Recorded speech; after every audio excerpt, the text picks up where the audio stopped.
வணக்கம். நெல்லை வீரா ஸ்டடிக்கர்.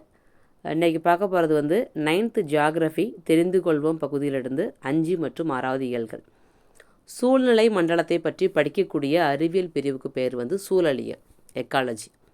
சூழலியல் பற்றி படிப்பவர் சூழலியலாளர், எக்காலஜிஸ்ட்.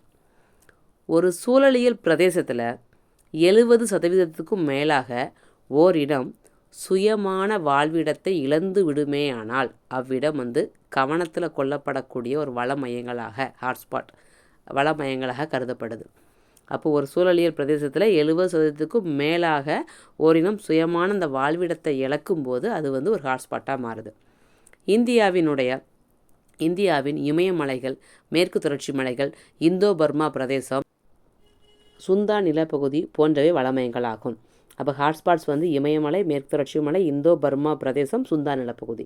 உலகத்தில் மொத்தம் 34 இடங்கள் உயிரின பன்மை தகுதி வளமையங்களாக ஹாட்ஸ்பாட்டாக கருதப்படுது.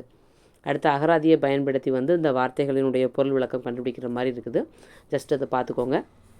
அடுத்து புற்றுநோயை குணப்படுத்த பயன்படுத்தக்கூடிய தாவரங்களில் சுமார் 70% தாவரங்கள் மலைக்காடுகளில் காணப்படுது. அமெரிக்க ஐக்கிய நாடுகளில் உள்ள புற்றுநோய் நிறுவனம் இதை அடையாளம் கண்டிருக்கு. எக்ஸாம்பிள் லப்போச்சா. புற்றுநோய்க்கான மருந்துகள் 70%க்கு மேலே இந்த மலைக்காடுகளில் கிடைக்குன்னு சொல்லி அமெரிக்காவில் உள்ள புற்றுநோய் நிறுவனம் கண்டுபிடிச்சிருக்கு. எக்ஸாம்பிள் லப்போச்சா. சவானா புல்வெளியில் பெரும்பாலான பகுதி என்னவாதுன்னா விவசாய நிலங்களாக மாற்றப்பட்டு வருது. இப்படி மாற்றப்பட்டு வரதுனால அங்கே இருக்கக்கூடிய விலங்கினங்கள் அச்சுறுத்தலுக்கு உள்ளாகி இருக்குது. எக்ஸாம்பிள் சிறுத்தை, சிங்கம் போன்ற விலங்குகளினுடைய எண்ணிக்கை மிக வேகமாக குறைந்து வருதான். அடுத்து பாலைவனச்சோலை. பாலைவனச்சோலைன்றது என்னென்னா பாலைவனத்தில் ஒரு சோலை. அதாவது பாலைவனங்கள் மற்றும் அரை வறண்ட பாலைவன பிரதேசங்களில் காணப்படக்கூடிய அந்த வளமான நன்னீர் பகுதி. பாலைவனம், அரை வறண்ட பாலைவன பிரதேசத்தில் காணப்படக்கூடிய நன்னீர் பகுதி. பாலைவன சோலைகள் நீரூற்றிலிருந்து நீரை பெறுது. பேரிச்சை, அத்தி, சிட்ரஸ் பழங்கள் மற்றும் மக்காச்சோளம் இதெல்லாம் பாலைவன சோலைக்கு அருகில் விளைவிக்கப்படுது. பேரிச்சை, அத்தி, சிட்ரஸ் அண்ட் மக்காச்சோளம்.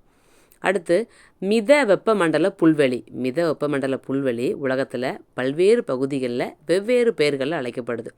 அப்போ மித வெப்பமண்டல புல்வெளிக்கு ஒவ்வொரு இடத்துலையும் ஒவ்வொரு பெயர் இருக்குது. ஃபஸ்ட்டு வட அமெரிக்கா. வட அமெரிக்கா பிரைரி, வட ஃப்ரை ஞாபகம் வச்சுக்கோங்க, சரியா. ஸ்டெப்பி யுரேஷியா. ஸ்டெப்யூன்னு வச்சுக்கோங்க. புக்கு படிக்கிறோம், இந்த புக்கு தான் நமக்கு ஒரு ஸ்டெப்பு. ஸ்டெப் யூ அந்த புக்கு தான் ஒவ்வொரு ஜாபுக்கும் நம்மளை முன்னேற்றி கொண்டு போகுது, ஓகேவா. அடுத்து பாம்பாஸ், அர்ஜென்டினா மற்றும் உருகுவே. பாம்பை கண்டா அர்ஜென்டா என்னது உருகிடுவாங்க. அடுத்து வெல்ட் தென்னாப்பிரிக்காவில் நிறவரி அழிந்து வெள்ளா இருந்தாங்க.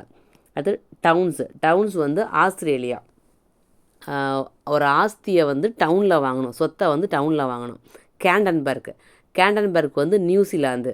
நியூ சரியா, நியூ கேனு ஒரு பார்க்கில் இருக்குது, சரியா. மஞ்சூரியன் சைனா பீஸு அல்லது சைனா மஞ்சூரியா அப்படின்னு ஞாபகம் வச்சுக்கோங்க, சரியா. அடுத்து உயிர்கோள காப்பகங்கள், பயோஸ்பியர் ரிசர்வ்.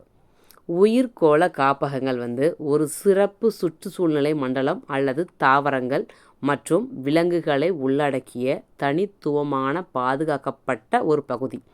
ஒரு சிறப்பான ஒரு சுற்றுச்சூழ்நிலை இருக்கும், தாவரம் விலங்குகளை உள்ளடக்கிய ஒரு தனித்துவமான பாதுகாக்கப்பட்ட பகுதி தான் என்னது, உயிர்கோள காப்பகம். இந்தியாவில் 18 முக்கியமான உயிர்கோள காப்பகங்கள் இருக்குது.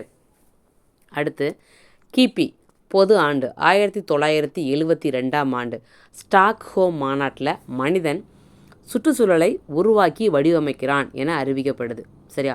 ஸ்டாக்ஹோம் மாநாடு மனிதன் சுற்றுச்சூழலை உருவாக்கி வடிவமைக்கிறான். மனிதன் சுற்றுச்சூழலை ஸ்டாக் வச்சு ஹோமில் ஸ்டாக் வைக்கிறான், ஓகேவா.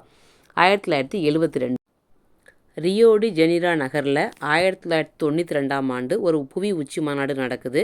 அந்த மாநாடு ஐக்கிய நாடுகளின் சுற்றுச்சூழல் மற்றும் வளர்ச்சி மாநாடுன்னு சொல்லி அழைக்கப்படுது. UNCED, United Nations conference of environment and development. Rio ஜெனியை கூட்டிகிட்டு 92 ரூபா டிக்கெட்டில் புவி உச்சி மாநாட்டுக்கு போனார். UNCED, சரி. அது ஐக்கிய நாடுகளுடைய சுற்றுச்சூழல் மற்றும் வளர்ச்சி மாநாடுன்னு அழைக்கப்படுது. அடுத்து மக்கள் தொகையியல், டெமோக்ராஃபி.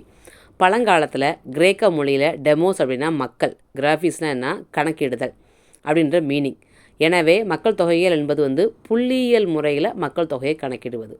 உலக மக்கள் தொகை தினம் ஒவ்வொரு ஆண்டும் ஜூலை 11 மக்கள் தொகை கணக்கெடுப்பு, ஜூலை 11. அதன் மூலம் உலக மக்கள் தொகை பிரச்சனைகள் பற்றிய ஒரு விழிப்புணர்வு ஏற்படுத்தப்பட்டு வருது. ஐக்கிய நாடுகளின் வளர்ச்சி திட்ட அமைப்பு இதை 1989ஆம் ஆண்டு முதல் கொண்டாடி வருகிறது. ஜூலை 11 மக்கள் தொகை 1989 முதல் கொண்டாடி வருது. அடுத்து 14ஆம் நூற்றாண்டில் ஐரோப்பாவில் பிளேக் நோய் அப்படின்ற கொள்ளை நோய் பரவுது. 30லிருந்து 60% மக்கள் இதில் வந்து இறந்ததாக கணக்கிடப்படுறாங்க. அடுத்து இந்த அட்டவணை என்ன அப்படின்னாங்கன்னா, 5 தமிழ்நாட்டில் உள்ள 5 மிக அதிக மக்கள் அடர்த்தி கொண்ட இடங்கள், சரியா, அதிக மக்கள் அடர்த்தி கொண்ட மாவட்டங்கள், மக்கள் தொகை மற்றும் பரப்பளவு கொடுத்துருக்காங்க. ஸோ இதை வந்து கணக்கிட்டு வரிசைப்படுத்தணுன்ற மாதிரி கொடுத்துருக்காங்க, சரியா. டிஜிட்டலில் வரக்கூடிய விஷயங்களை பார்த்துக்கோங்க. இப்போ பரப்பளவு சதுர கிலோமீட்டரில் கொடுக்கப்பட்டிருக்கு. மக்கள் தொகை 2011 மக்கள் தொகை கணக்கெடுப்பு படி கொடுத்துருக்காங்க, சரியா. அப்போ சென்னையினுடைய பரப்பளவு 128.2 இங்கே மக்கள் தொகை கொடுத்துருக்காங்க. அடுத்து நெக்ஸ்ட் காஞ்சிபுரம், அடுத்து வேலூர், அடுத்து திருவள்ளூர், அடுத்து சேலம். இதை வந்து ஸோ பரப்பளவு சதுர கிலோமீட்டர்லேயும் கணக்கெடுப்பு வந்து 2011 படி உள்ள கணக்கெடுப்பும் வந்து மக்கள் தொகையும் கொடுத்துருக்காங்க, சரியா. ஸோ பரப்பளவு எப்படி இருக்குது, மக்கள் தொகை எப்படி இருக்குன்றதை வந்து பார்த்துக்கோங்க. இந்த மாவட்டம் வரிசை வந்து சென்னை, காஞ்சிபுரம், வேலூர், திருவள்ளூர், சேலம். மக்கள் தொகையில் எது அதிகமாக இருக்குன்னு பார்த்துக்கோங்க, சென்னை, சரியா. மக்கள் தொகை கணக்கெடுப்பு படி வந்து CKVTS, சென்னை, காஞ்சிபுரம், வேலூர், திருவள்ளூர், சேலம்.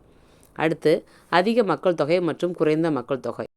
அதிக மக்கள் தொகைனா ஒரு நாட்டில் மக்களினுடைய எண்ணிக்கையை விட வளங்களின் எண்ணிக்கை குறைவாக இருக்கும். குறைவான மக்கள் தொகைனா குறைவான மக்கள் தொகையும் அதிக அளவிலான வளமும் இருக்கும். குறைந்த மக்கள் தொகை, அதிக அளவு வளம் அப்படின்னா என்னது, அது குறைந்த மக்கள் தொகை. 1952 இந்திய அரசு அதிகாரப்பூர்வமாக மக்கள் தொகை கொள்கையை வந்து நடைமுறைப்படுத்துது.